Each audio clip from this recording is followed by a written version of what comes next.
They stole the money my grandmother left for me and handed it to my sister like it was her birthright. Years later, I found out the truth. Now tell me, am I the Ahole for cutting them off forever? I, 29M, found out my life was a lie when I was 21. IT started with a letter I was never supposed to read. The time, I was working nights, sleeping on a pull-out couch in my parents' basement, and saving every dollar for grad school. My sister, Lauren, 31F, had just bought her second car, a brand new white SUV, while working a part-time job at a boutique. She didn't struggle the way I did. She always had the newest clothes, a credit card for emergencies that turned into weekly shopping sprees, and a lifestyle that made no sense for someone supposedly broke, and I didn't think much of it until one night, when I was looking for an envelope in my dad's old file cabinet, and I found a manila folder labeled, Estate, Grandma Helen. Inside was a trust document. IT was short, but cleared. My grandmother had left me $75,000 for college and future expenses. IT was supposed to be held in trust until I turned 18. There was even a handwritten note from her. From Michael, to help him get ahead, the way no one helped me. My hands were shaking. I'd never seen that money, never even heard it mentioned. The trustee listed, my father, the beneficiary, me. So where the hell was the money? I didn't confront them that night. I just sat with it for days. When I finally brought it up to my parents, they froze. My mom tried to play dumb. My dad got angry. Where did you find that? He barked. Like I'd broken into something private. I asked calmly, where's the money Grandma left me? He wouldn't answer. My mom finally said it. It was used for the family. Lauren needed a car for school. There were house repairs, emergencies.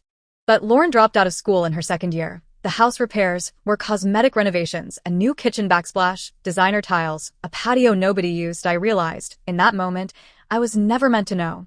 They had stolen my inheritance and handed it to my sister like it was her birthright. They didn't apologize. My mom actually said, "You'll understand when you have kids of your own."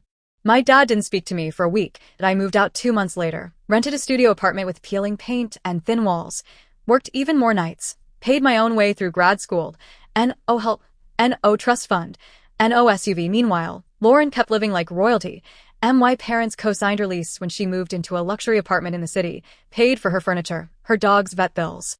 They treated her like a queen. Me, like I was selfish for wanting what was promised to me that I didn't speak to them for. Almost a year. Then my mom called and asked if I could come over for a family talk. I hesitated, but when did I found them all in the living room? My parents, Lauren and Lauren's boyfriend. "We want to be a family again," my mom said. "It's time to forgive." I asked if they were ready to admit what they did. My dad snapped. "You need to let go of the past."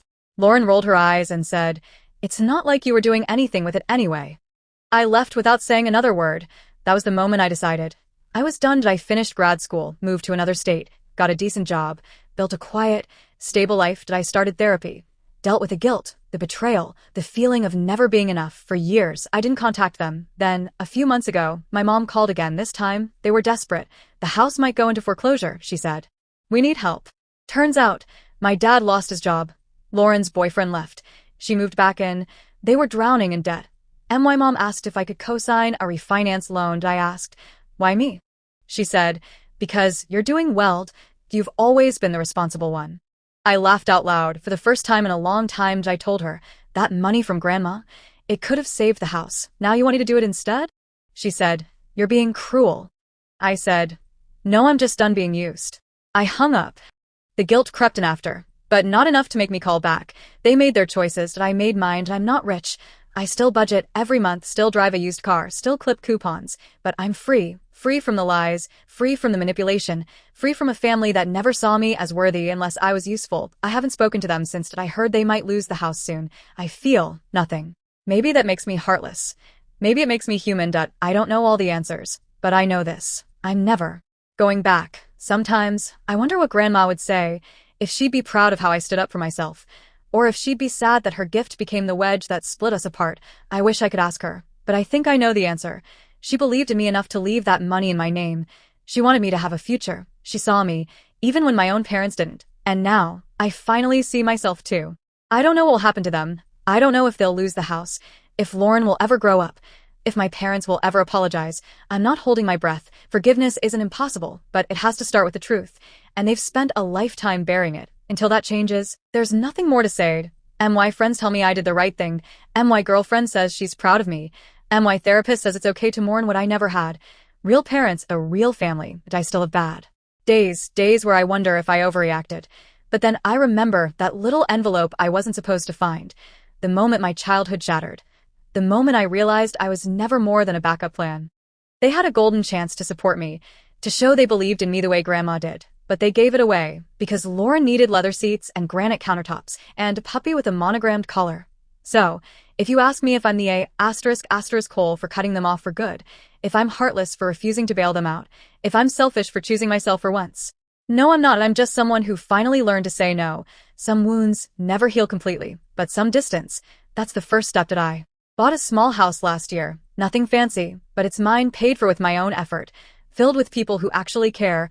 Holidays are quiet now, and oh, big dinners, and oh, fake smiles. Just peace. Sometimes silence is a blessing. That I don't miss the drama. I don't miss pretending to be okay. I just wish it hadn't taken me so long to leave. I guess that's the final lesson. You don't have to wait for people to respect you. You can leave. You can close the door. You can choose better. So, I ask again, am I the A***Cole? For saying no, for walking away, for refusing to rescue the same people who betrayed me? Because if that makes me the villain, I'll wear it proudly. I didn't just save myself from debt. I saved myself from decades of resentment. I chose peace over approval. I chose healing over dysfunction. I chose a future where I'm not the family's scapegoat anymore. That's the truth I stand by. That's the ending I'm finally writing.